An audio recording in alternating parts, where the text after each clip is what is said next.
जैसा कि मैंने पिछले एपिसोड में एंडिंग करी थी कि मेरे को एक टेक्सटाइल कंपनी में से कॉल आया, और कॉल आने के बाद ही मैं नेक्स्ट डे उस टेक्सटाइल कंपनी में इंटरव्यू के लिए पहुंचा, क्योंकि मेरे को जॉब की बहुत ज़्यादा जरूरत थी और मैं इस वक्त कोई खाली हाथ नहीं लौटना चाहता था।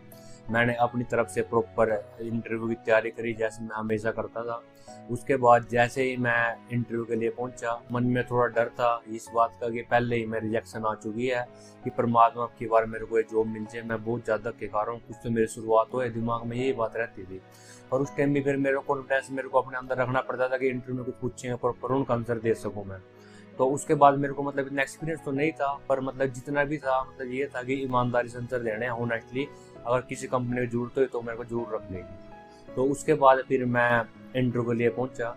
वहाँ पे इंटरव्यू हुआ तो मैंने अपनी तरफ से वहाँ जितने मैं आंसर दे सका प्रॉपर मैंने उस चीज़ के आंसर दिए। तो फिर उनका भी वही उनका रिस्पॉन्स आया कि चलो हम आपको बता देंगे।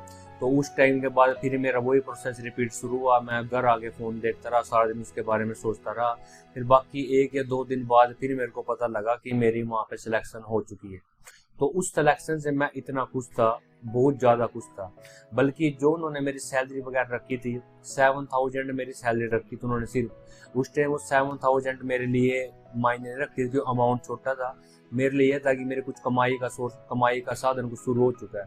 7000 उन्होंने मेरी सैलरी रखी थी और 10 घंटे की शिफ्ट थी, और संडे को भी हाफ डे की शिफ्ट थी। मतलब स्टिक तो है थी वो, मतलब कि आज के टाइम में अगर कुछ सोचे तो हर बंदा है वो जॉब नहीं कर सकता, पर मेरे को उस चीज़ की जरूरत थी कि मैं कहीं से कुछ अपनी शुरुआत कर सकूँ। तो उसके बाद फिर मैंने उस चीज़ को एक्सेप्ट किया, 7000 सैलरी को या फिर 10 आवर्स की शिफ्ट को या संडे को हाफ डे। मैंने वहाँ प्रॉपर अपना फ्रेश माइंड से वहाँ से जॉब को शुरू किया। उसके बाद जॉब तो मेरे को मिल गई थी, बट 10 आवर्स की शिफ्ट और वहाँ की रियलिटी ने बहुत कुछ सिखाया, जो मेरे लिए अच्छा भी था और बुरा भी था। उसके बारे में हम नेक्स्ट एपिसोड में बात करेंगे।